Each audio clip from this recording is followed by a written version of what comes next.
You're listening to Death of the Reader. Flex and Herds here for your Murder Mystery World Tour for our final outing of 2024, our final outing on FM in this time slot for the foreseeable future, and Herds, our final discussion on Lorelei and the Laser Eyes by Simogo, published by Annapurna Interactive. In some ways, it's kind of the perfect piece of media to end off on, with like a very interesting meta-narrative structure, lots of strange aesthetic choices, and I feel conflicted. I feel like there's a lot of drama in my heart, which is probably a good thing to be feeling, you know?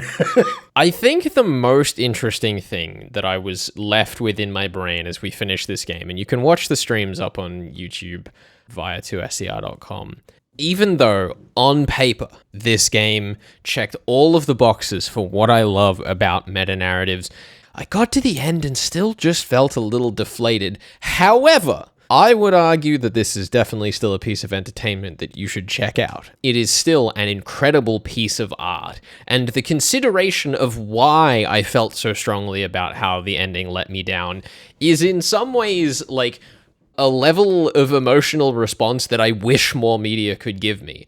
I would have loved if the feeling it gave me was more a sense of catharsis, which, to be fair, it did for a lot of people, which is, again, another reason that I think you should check it out. This is a fun, complicated game to talk about in a public space for me, because it's so different from anything else that we've covered. Even amongst the other video game entries in Death of the Reader, it does so many things that are strange and wonderful. And this is something that we talked about previously on the show, that there are some risks that this game takes that you would never get in like a big budget AAA production. And in my opinion, that is both the greatest strength and greatest weakness of this game. The non-linearity for us caused some problems in terms of understanding the story, and the different mediums mean that you cannot push the challenge of the game. There are lots of different aspects of this game that you won't find anywhere else, but because it is so unique, they cannot push the bar in traditional ways, which is kind of an interesting problem to have. Before we get any further, I do want to say, just to give a brief recap of what we've done since we last spoke, and also that if for whatever reason you're joining us at this point, this is the full spoilers part. We're going to go right into the weeds. So if you want to go play the game, still highly recommend it, and maybe dip out. But also, there is a level of generative puzzle. Yeah, this is definitely one of those games that you should go in blind for, or as blind as you can. Still recommend you check it out and then come back and have a listen. But since we last played, we basically were left with the underground of the maze to finish. Oh goodness, was that? Oh yeah, I'd blotted that from my brain. We had to take the Greek characters that we discovered from elsewhere in the game, get below the maze, and put the two laser eyes below the maze. And then we went into what's called the Quiz Club, where we had to face down a bunch of challenges which interrogated our knowledge of the parts of our memory that we'd acquired over the course of the game. We'll come back to that statement, interrogated, but yes, please continue. And then once we'd been through the maze, we had gotten access through that to a bunch of keys to rooms that explored the history of the main character, Lorelei Weiss, in a much more literal sense than we really had the entire rest of the game.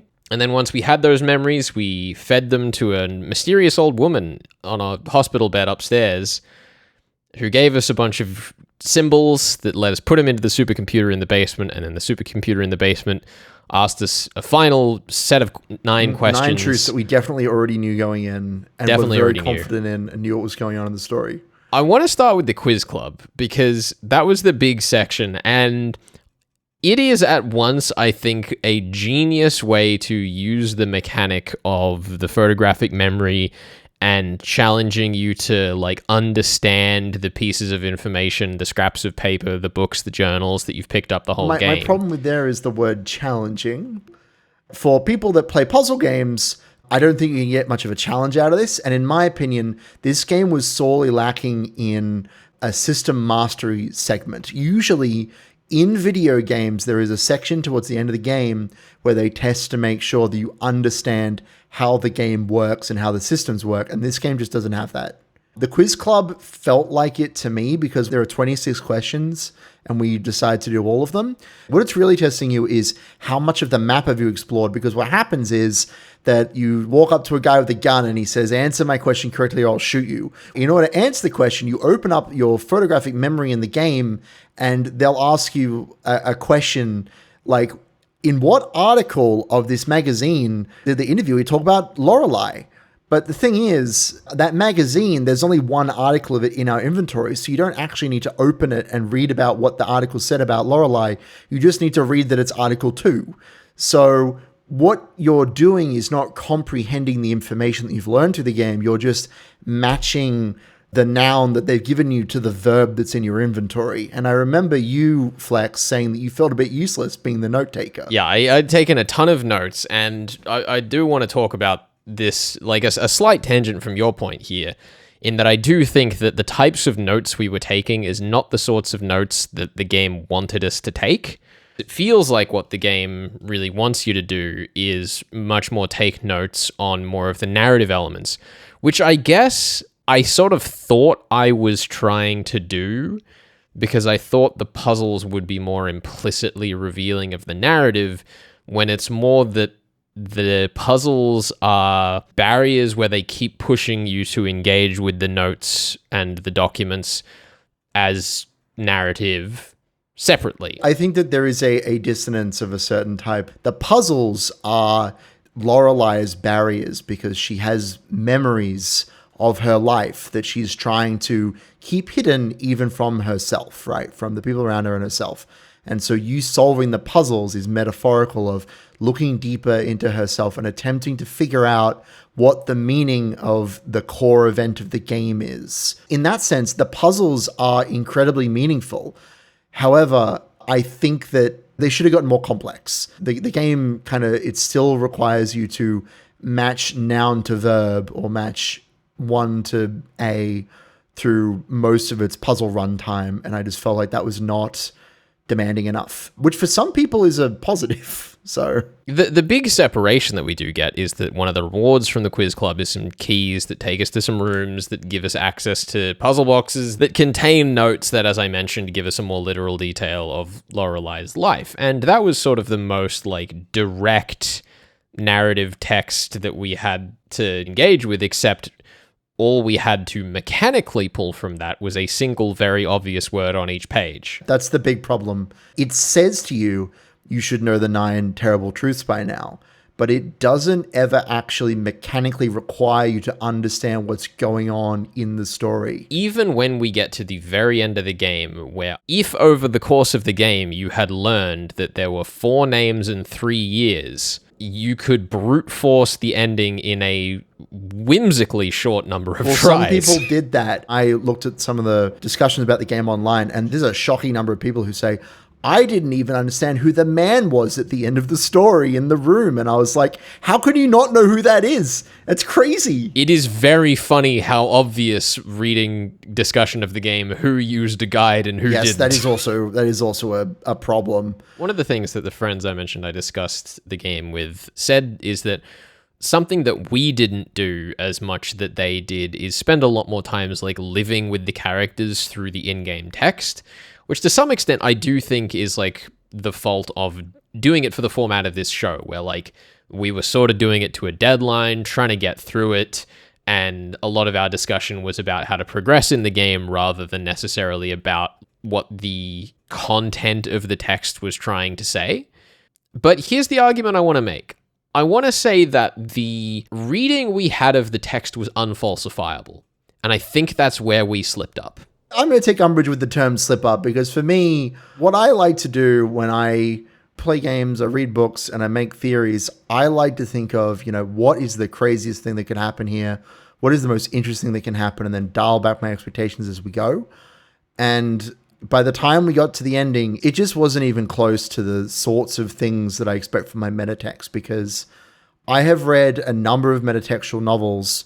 Even if I know what's going to happen, or I'm in the ballpark of what's going to happen at the end of the story, it doesn't always tell me every detail that I'm interested in, and I'm free to speculate and insert my own interpretation. No matter how wacky, I can insert it in and ponder it. Whereas Lorelei and the Laser Eyes, I don't think really allows you to do that. I will actually refute you there, but also support your argument in that I do think that there was a lot of stuff that we said when we finished felt unexplained. Even though there's a lot of stuff that's open-ended that you can speculate on, it feels like the stuff that is there to speculate on isn't sort of narratively linked in the same ways as it is in the metatext that we've read otherwise for the show. That's fair, I suppose. I just feel like I've experienced other stories that do the same sort of twist that Lorelei does, but in a way that I felt catharsis and like there was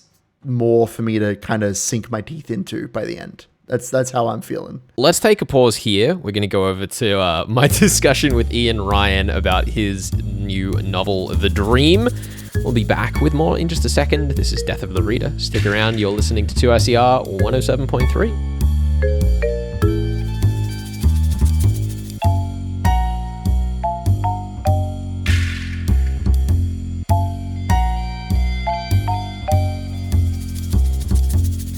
You're listening to Death of the Reader. Flex here for your Murder Mystery World Tour, and I am joined today by Ian Ryan, recently author of The Dream, the follow-up novel to the strip. Ian, welcome to Death of the Reader. It is an absolute delight to have you. Oh, cheers. Thanks for having me. Now, I guess the thing I wanted to start with today is something that I don't feel like I normally have a reason to do, but I wanted you to fill in a blank for me in a statement. Sure, let's go. You're trying to blank a canon of Australian noir fiction.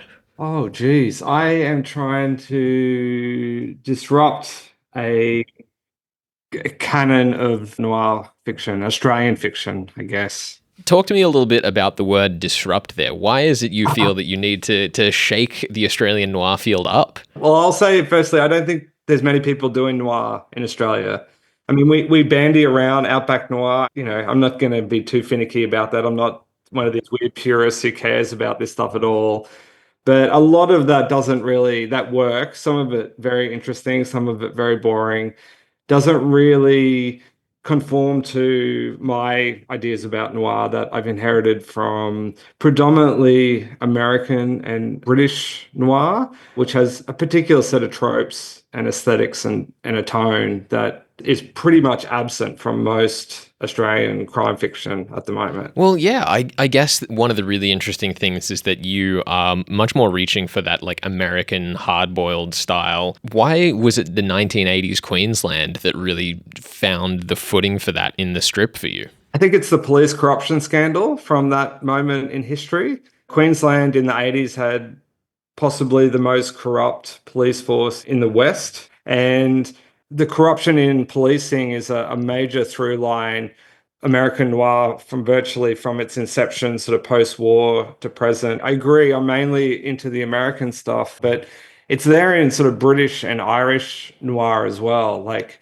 thinking of writers like David Peace and Ken Bruin. I mean, the police are sort of like organized crime in that work, almost irrelevant of when it's happening, though Peace sort of was working in the 70s and 80s as well. Yeah, I found it so fascinating reading The Dream, trying to figure out which characters were pulled from history and which characters were invented for the story, because like the line is so blurry.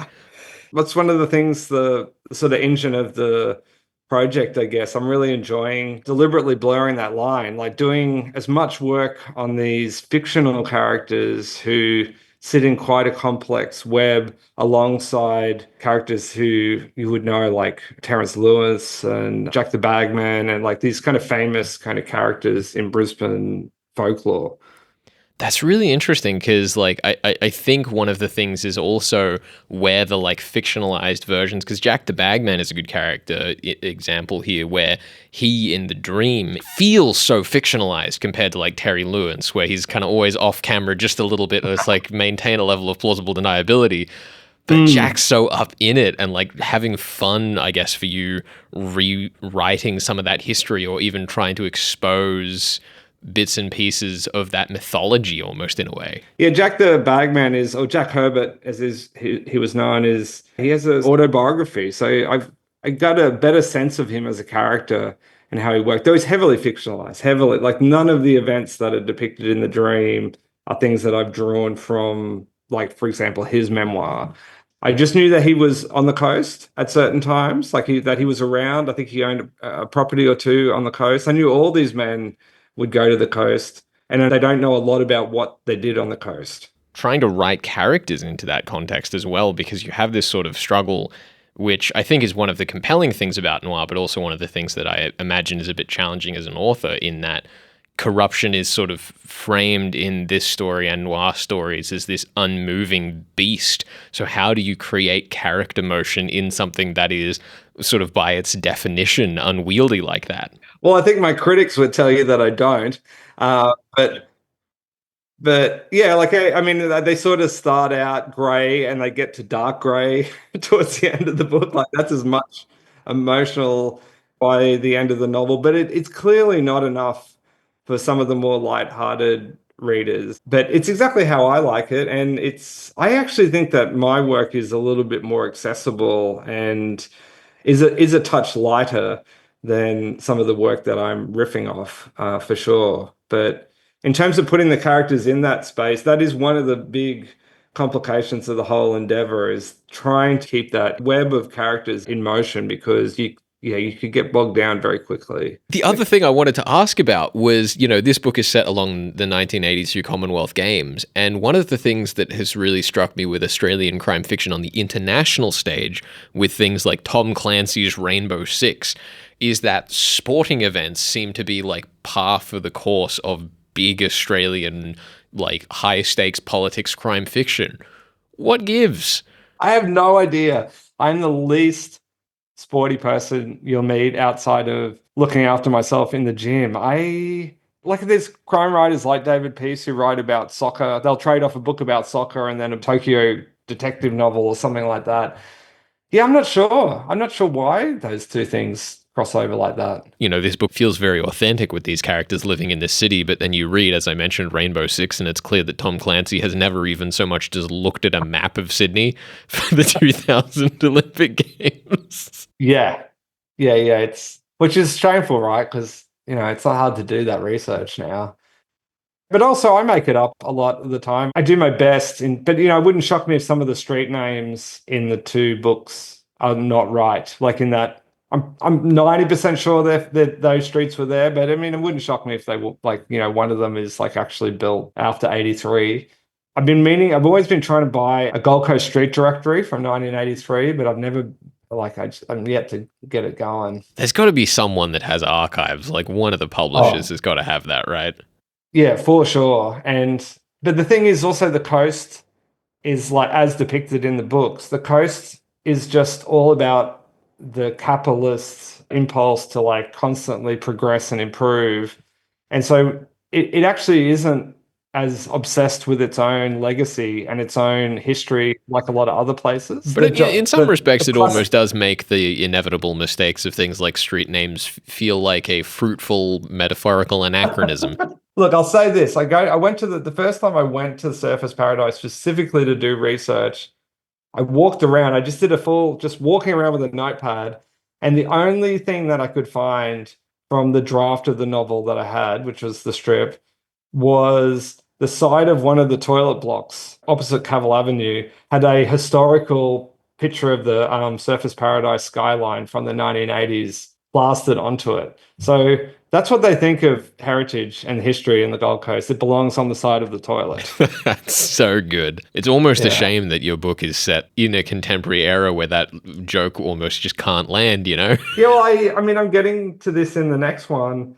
Like, network computing is about to sort of appear. And I've got a serious suspicion that this is part of why we just don't see this broad-scale corruption anymore, because it is the network and the way that information travels and how quickly it can travel that really disrupts. Because I learned that through writing the books, because there's so many times where people get away with stuff in the novels because of analog policing, because you can't get a photo through the air to someone in time, or it's just like it also makes, like, the whole concept of blackmail, which is very prevalent through the novel, much more tangible when you can, like, hand someone back the dirt you have on them and be like, you have appeased your sins. That feels super salacious and like noir, like I'm doing some sort of riff on Chinatown or something like that. But a lot of that happens in the era. There's a lot of photos of people doing things that they shouldn't be doing that become like parts of the intrigue. Like you sort of scratch the surface of the joke,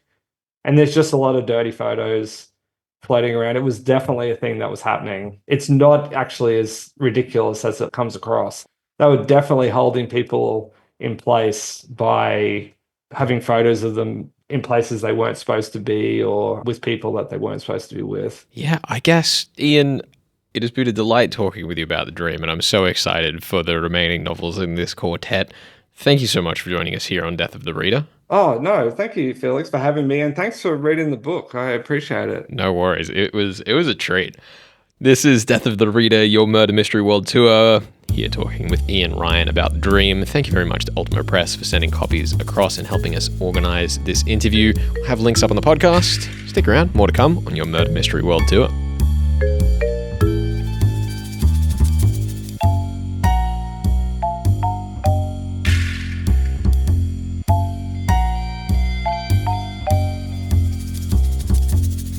You're listening to Death of the Reader. Flex and Herds here for your Murder Mystery World Tour. We are talking Lorelei and the Laser Eyes by Simogo, published by Annapurna Interactive.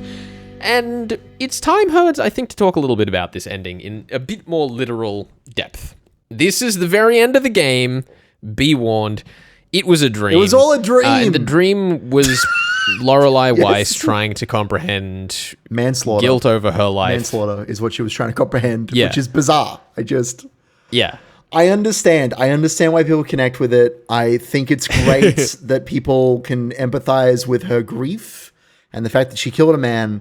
But I'm comparing this to any other story that revolves around it all being a dream, and the horror story was the mental illness we made along the way, and they were the killer. But in this case, she's really not that culpable at all. He tried to shoot her multiple times and ripped out his own eyeballs. And she was like, get away from me. And he fell out a window.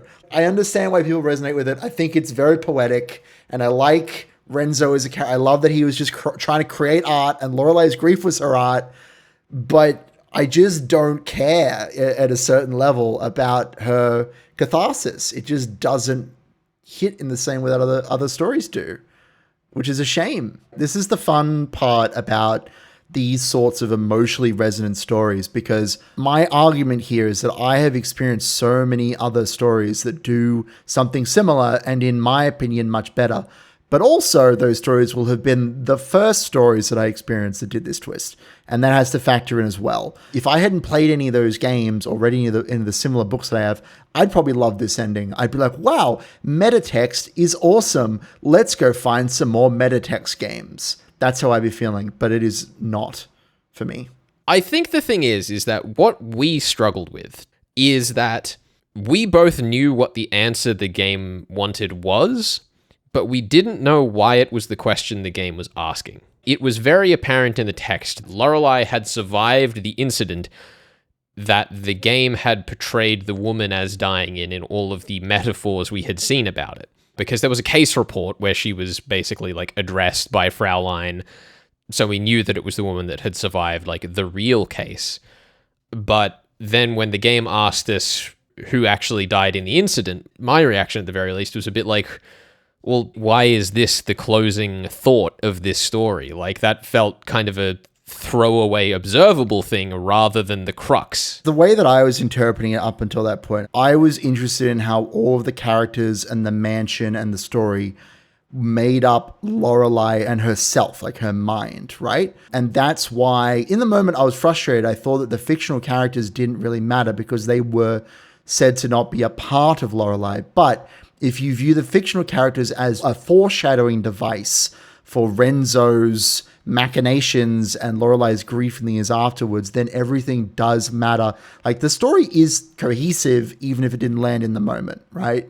I will say the line that brought me around to not hating my relationship with this story is, I remembered in one of the interviews, Renzo saying that he would like to create a film where after the film is seen, he lines the audience up and shoots them all.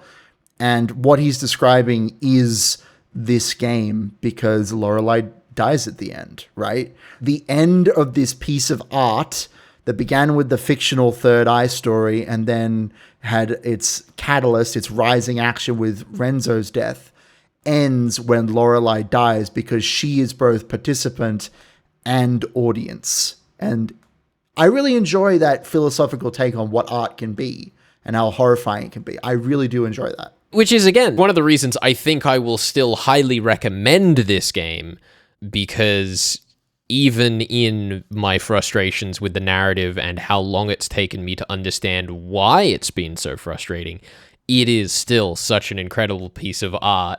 The way that I think of it is I still enjoyed most of my time, even if I occasionally got frustrated with not knowing where to go and looking for a challenge that didn't exist.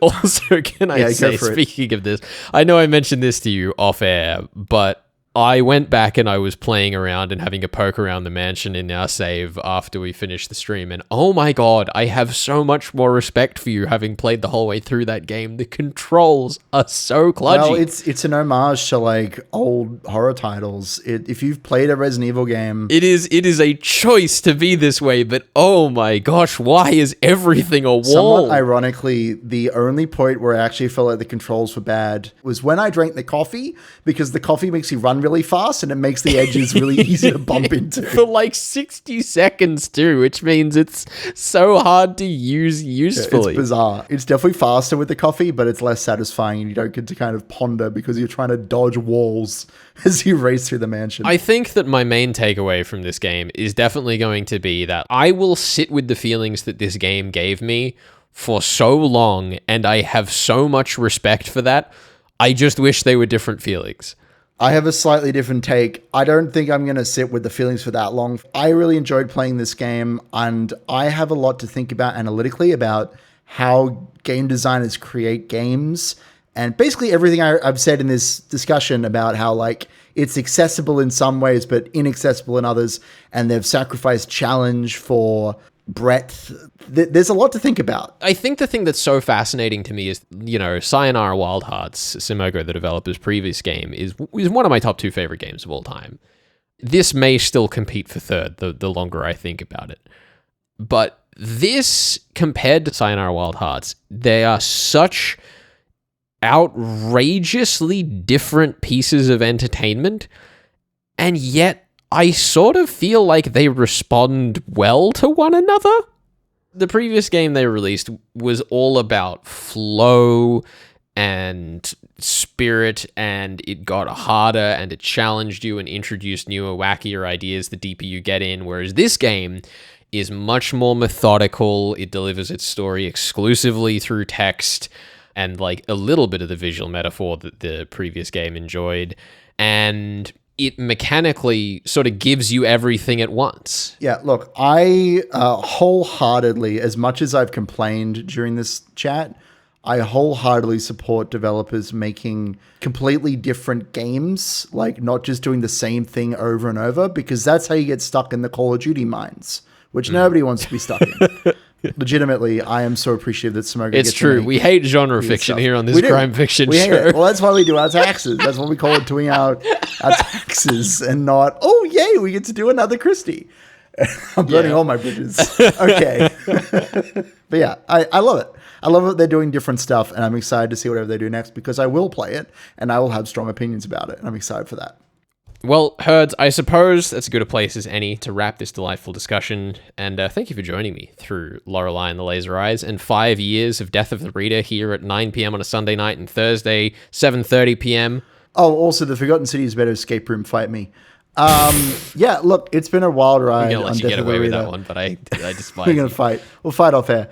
It's been absolutely fantastic 5+ years doing Death of the Reader, and I am excited to see whatever we get up to in the future, Yeah, you'll still find us up at the website, 2ser.com, probably going to be producing periodically for Final Draft, and you'll see us kind of cross-produce stuff there.